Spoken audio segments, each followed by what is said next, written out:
Do you know what the oldest symbol of wealth in the entire Jewish tradition actually is?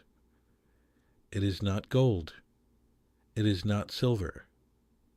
It is not a coin or a gem or anything you would find in a vault. It is a fruit. A simple ancient fruit that has been sitting on kitchen tables across the land of Israel for over 3,000 years. And tonight, if you understand what I'm about to teach you, you can place this fruit in your home and activate a practice that my grandfather said was one of the most powerful remedies against poverty ever recorded in sacred scripture. My name is Rabbi Shlomo Katz. I am 71 years old. I was born in Tzfat, the holy city of Kabbalah in northern Israel, and I have spent 43 years of my life studying the spiritual dimension of food as it appears in Torah, Talmud, and the Zohar.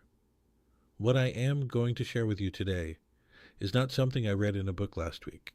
This is something that was handed to me by my grandfather, Reb Yosef Katz, a Kabbalist of the Tzfat school, who learned it from his teachers, who received it from theirs, going back centuries. Today, I am sharing one of the 7 sacred foods, the Shivat HaMinim, the 7 fruits of the land of Israel mentioned in Deuteronomy chapter 8, verse 8. Wheat, barley, grapes, figs, pomegranates, olives, and dates. These 7 foods are not random. They are a divine blueprint, and the one I am revealing today, the pomegranate, carries within it a dimension of blessing that most families have completely forgotten. Stay with me through the end of this teaching because toward the final minutes, I will share something my grandfather only revealed to close family. A specific detail about how to position this fruit in the home that changes everything. And please, if this kind of ancient wisdom speaks to something deep inside you, subscribe to this channel and turn on notifications because every teaching I share here builds upon the last. Let me take you back to Tzfat. I was 14 years old. It was a Friday afternoon in late summer, and the stone alleyways of the old city were already filling with the scent of challah and roasted vegetables as families prepared for Shabbat.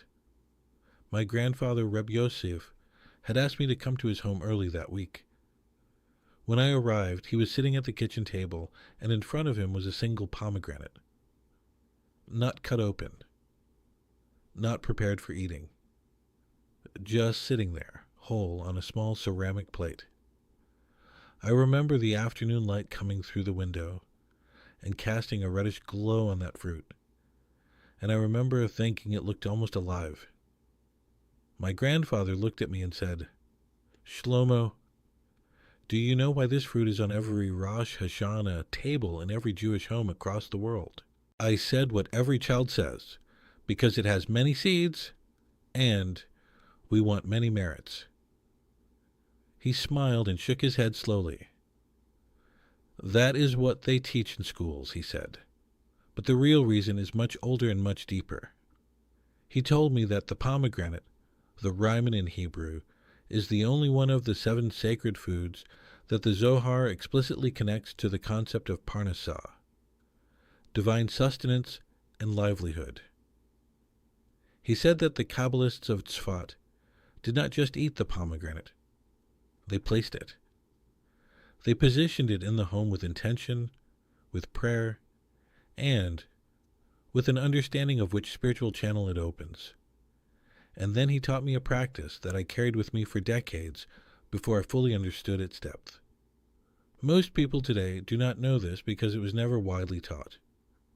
The rabbis of the public academies focused on law, on halacha, on what is permitted and what is forbidden. But the Kabbalists of Tzfat focused on something else, on the hidden energy within the physical world, on the codes embedded in creation itself. This knowledge was kept in small circles, passed from teacher to student, and much of it was lost during the upheavals of the last 2 centuries. What I am doing on this channel is restoring it, piece by piece, food by food.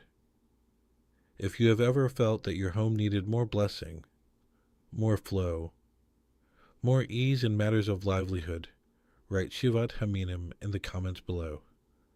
Let me know you are here and that this wisdom is reaching you. Now, let me speak honestly about something that I know many of you are feeling. There's a heaviness in the world right now when it comes to money, to sustenance, to simply making ends meet. Inflation has eroded purchasing power across nearly every country on earth. In the United States, the cost of groceries alone has risen by over 25% in the last 5 years. Families that were comfortable a decade ago are now anxious. People who never worried about their next paycheck are lying awake at night. And it is not just about numbers on a screen. Poverty, or the fear of poverty, does something to the soul. It contracts you. It makes you smaller. It makes you afraid to give, afraid to share, afraid to trust that tomorrow will provide. The modern world offers many solutions to this problem, and I am not here to dismiss any of them. Hard work matters. Education matters. Smart financial planning matters. But here is what I have observed after 43 years, and I say this with the deepest respect for every person struggling right now. The modern solutions address only the external dimension of sustenance. They address the vessel, but not the light that fills it. The Torah teaches something radically different. In Deuteronomy chapter 8, verse 3, Moses tells the people of Israel that man does not live by bread alone, but by every word that comes from the mouth of God. This verse is not poetry. It is an instruction. It is telling us that physical sustenance has a spiritual source, and if you only address the physical channel, you are working with half the equation. I learned this the hard way. In my early 40s, I went through a period where I became very focused on financial security. I was living in the United States by then, building a life in Boca Raton, and I put all my energy into the material side of things. I stopped the practices my grandfather had taught me. I stopped placing the sacred foods with intention. I told myself I had outgrown those old customs. Within 2 years, everything contracted. Not just financially, although that happened too, but spiritually. My home felt heavy. My relationships felt strained. My sleep was disturbed. It was my wife who finally said to me, "Shlomo, you have stopped doing what your grandfather taught you. Go back to it." And I did. I returned to the practices, one food at a time, and slowly, over weeks and months, the flow returned. Not because of magic, not because of superstition, but because I realigned the physical with the spiritual. What I discovered is that this is not a loose piece of advice. It is part of a system of 7 sacred foods that work together, each one opening a different channel of divine blessing. The food I am teaching you about today is the pomegranate, the rimon. In Hebrew, the word rimon shares its root with the word romamut, which means exaltation or elevation. The Kabbalists teach that this is not a coincidence. Every Hebrew word carries its meaning in its very letters, and the pomegranate is the fruit of elevation. It lifts the energy of the space where it is placed. The pomegranate appears throughout sacred scripture. In Exodus chapter 28, verses 33 and 34, God commands that golden pomegranates be sewn onto the hem of the high priest's robe, the robe he wore when entering the most sacred space on earth, the Holy of Holies in the Beit HaMikdash, the sacred temple in Jerusalem. Think about that.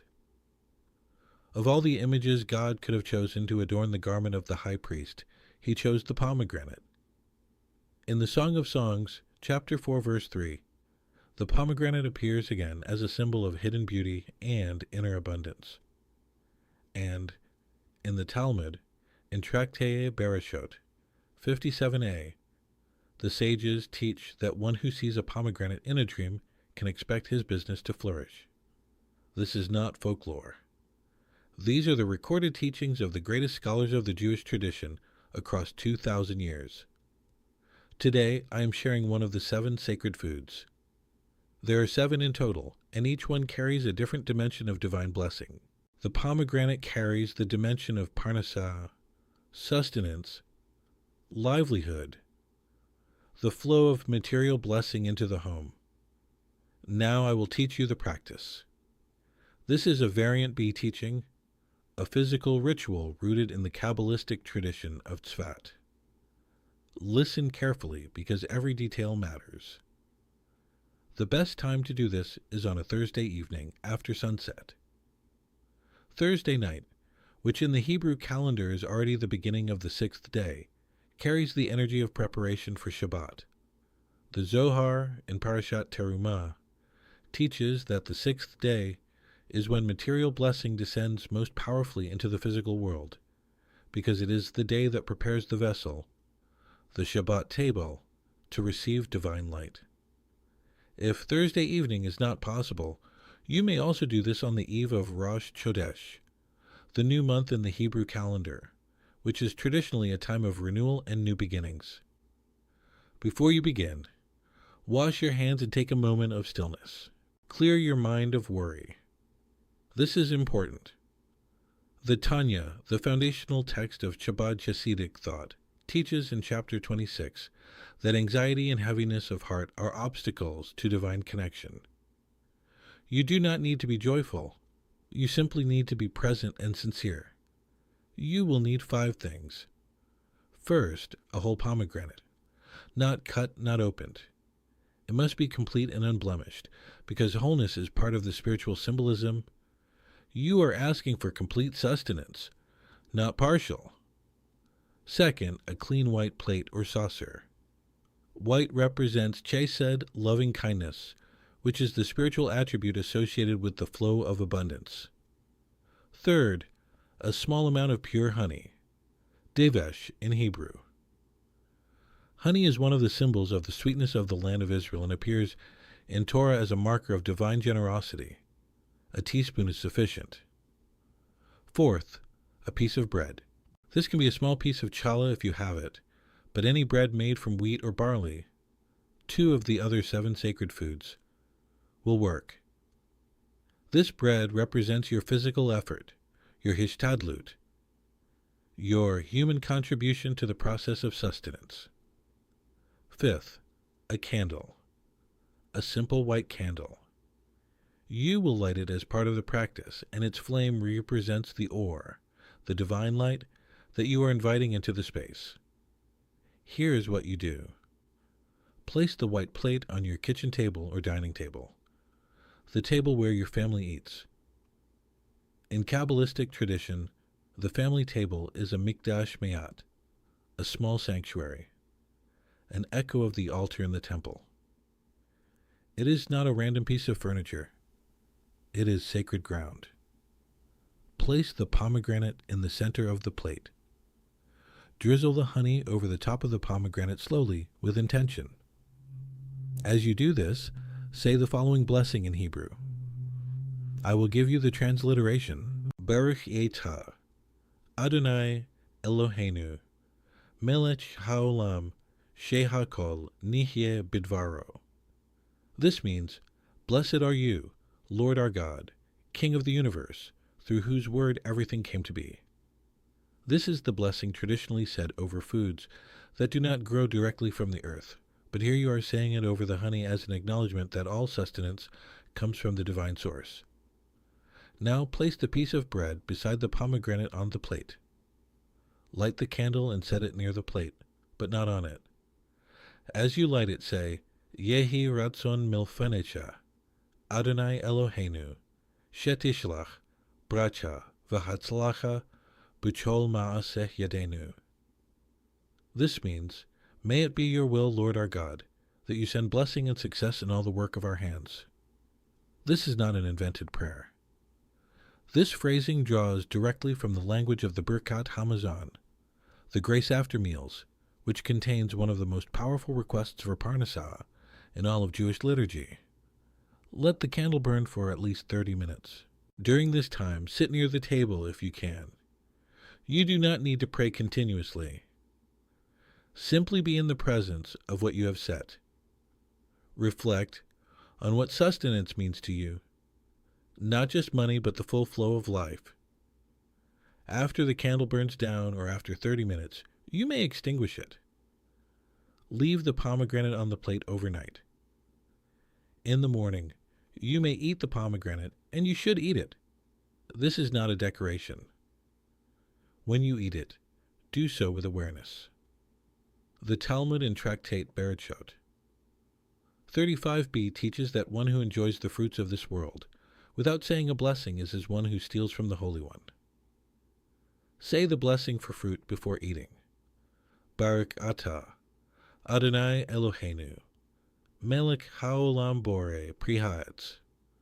Blessed are you, Lord our God, King of the universe, who creates the fruit of the tree. Now, what to expect? I will not promise you anything, because this is not how sacred wisdom works. But I will tell you what the tradition teaches.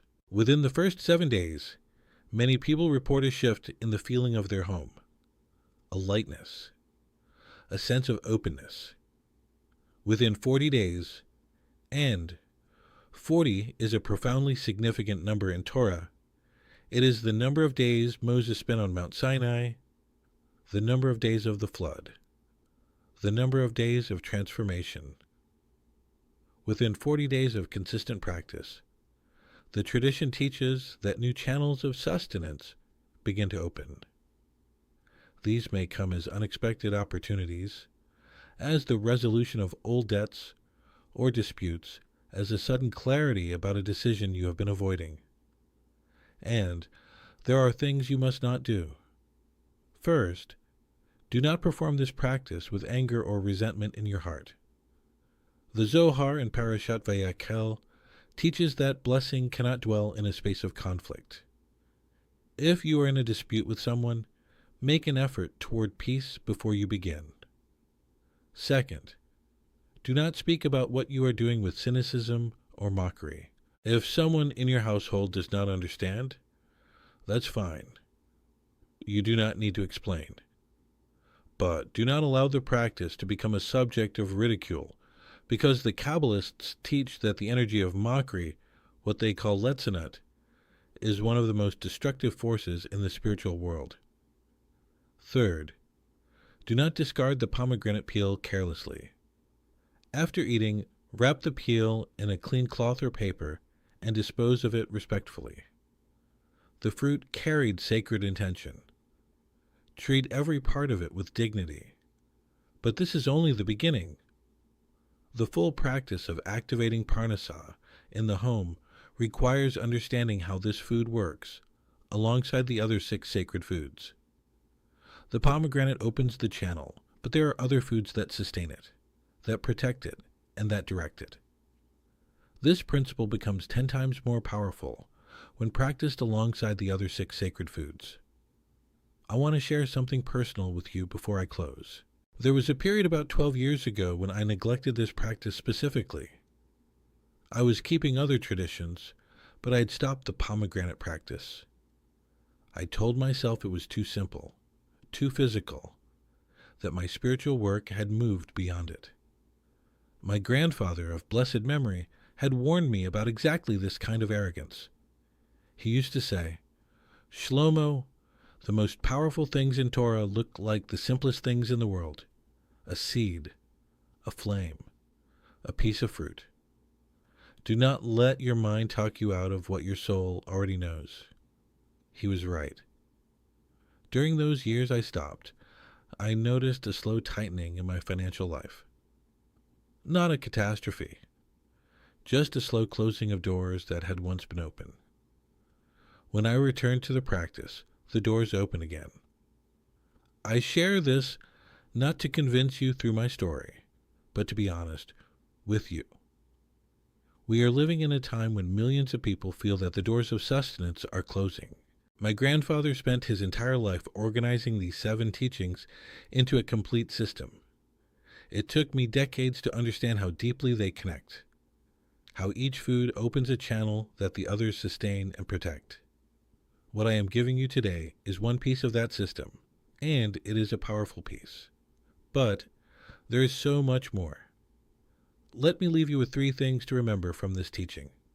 First, the pomegranate is not just a fruit. It is a spiritual instrument, one of the 7 sacred foods identified in Deuteronomy 8:8, and it carries the specific dimension of parnasah, divine sustenance. Second, the practice of placing the pomegranate in your home with honey bread and candlelight on a Thursday evening is rooted in centuries of Kabbalistic tradition from Tzfat, and every element has meaning. The white plate for chesed, the honey for sweetness, the bread for human effort, the flame for divine light. Third, this practice is not magic, it is alignment. You are aligning the physical and spiritual dimensions of your home, and when those 2 dimensions are in harmony, blessing flows more freely. This knowledge belongs to you. Whether you are Jewish or not, whether you are religious or not, the Torah teaches that its wisdom is available to all who approach it with sincerity and good intention. But with this knowledge comes responsibility. Use it with gratitude. Use it with humility. Never use it to boast or to claim power over others. The moment sustenance becomes about ego, the channel closes. That is what my grandfather taught, and that is what 43 years of study have confirmed.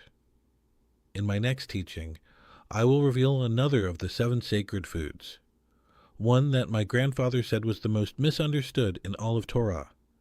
It is a food that most people eat every single day without knowing the extraordinary spiritual power it carries. You will not want to miss it. If this teaching touched something in you today, please share it with someone who needs to hear it. Leave a comment below. Tell me where you are watching from. Tell me what you felt. And if you have not yet subscribed, do so now and turn on notifications, because this is a journey we are taking together, one sacred food at a time.